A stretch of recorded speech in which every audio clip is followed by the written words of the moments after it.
Congress in charge Bhupesh Baghel दी, क्योंकि Punjab Congress in charge थे महादेव सट्टा ऐप मामले सीबीआई दे ਵੱਲੋਂ एक ਵੱਡੀ कार्रवाई की गई है। सीबीआई ने भूपेश बघेल ਨੂੰ मुलजम बनाया है। सीबीआई दी एफआईआर भूपेश बघेल का नाम 6वें नंबर ते शामिल है।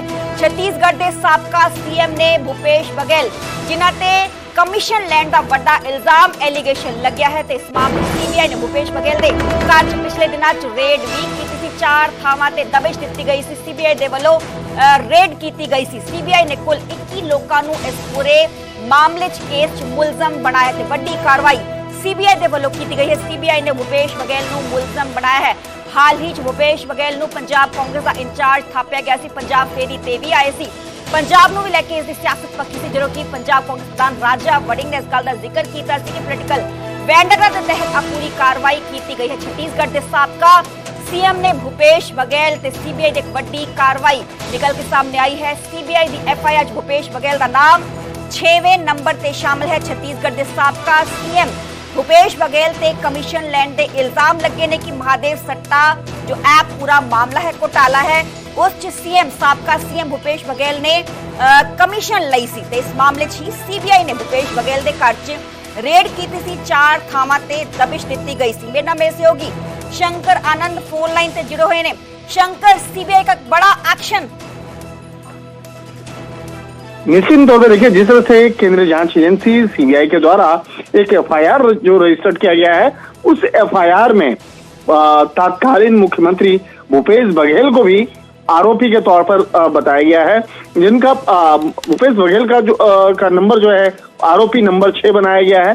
जिस तरह से ये एफआईआर रजिस्टर्ड किया गया है, हालांकि उस एफआईआर में 19 अन्य आरोपियों को भी नामजद आरोपी बनाया है, जिसमें कि सबसे पहला नाम है रवि उप्पल, जो विदेश में रह करके किस तरह से भारत में इस महादेव ऐप को चला रहा था। इसके साथ साथ शुभम सोनी, चंद्रभूषण वर्मा, असीम दास, इस तरह से एक लंबी फहरिस्त है।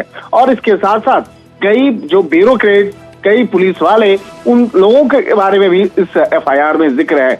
और जिस तरह से भूपेश बघेल की अगर बात करें तो वो तत्कालीन मुख्यमंत्री रहे हैं, और जिस वक्त में वो मुख्यमंत्री रहे उस वक्त में किस तरह से महादेव सट्टा ऐप को वहां पर प्रचारित किया गया, प्रसारित किया गया, उसको लेकर जिस तरह से एक बड़े कहा जा सकता है करोड़ रुपए का जो स्कैम था, एक कहा जा सकता है कि फर्जीवाड़ा का जो मामला था, और एक संगठित तरीके से उस ऐप को चलाने के लिए एक चाहे पुलिस वालों की बात करें, ब्यूरोक्रेसी की बात करें, या एक राजनेताओं की बात करें, तो आपस में जो साठगांठ था, इस मामले को अब सीबीआई के द्वारा तफ्तीश किया जा रहा है। हालांकि मनी लॉन्ड्रिंग एक्ट के तहत भी इस मामले में केंद्रीय जांच एजेंसी ईडी के द्वारा तफ्तीश की जा रही है। लेकिन जिस तरह से भूपेश बघेल को नामजद एफआईआर आरोपी बनाया गया है, कहीं न कहीं कहा जा सकता है कि आने वाले दिनों में उनकी मुश्किलें और ज्यादा बढ़ सकती हैं। और इस मामले में जल्द ही केंद्रीय जांच एजेंसी सीबीआई के द्वारा पूछताछ का सम्मन भी भूपेश बघेल को भेजा जा सकता है। और ये जो एफआईआर रजिस्टर्ड हुआ है दिल्ली में, यानी कि उन्हें दिल्ली भी बुलाया जा सकता है और दिल्ली में उनकी जो पूछताछ उनसे की जा सकती है। तो निश्चित तौर पे कह सकते हैं ये मामला अपने आप में बेहद महत्वपूर्ण बनता है। और जिस तरह से दर्ज एफआईआर में भूपेश बघेल का नाम शामिल किया गया है, निश्चित तौर पे उनके खिलाफ काफी महत्वपूर्ण सबूत जांच एजेंसी के द्वारा ईडी की तरफ से भूपेश बघेल के बेटे के ठिकानों पे छापेमारी की गई थी। वो मामला क्या इससे अलग है? देखिए, जिस तरह से पिछले कुछ दिनों पहले वो केंद्रीय जांच एजेंसी ईडी के द्वारा भूपेश बघेल के बेटे के यहाँ पे सर्च ऑपरेशन को अंजाम दिया गया था, वो केस अलग केस था।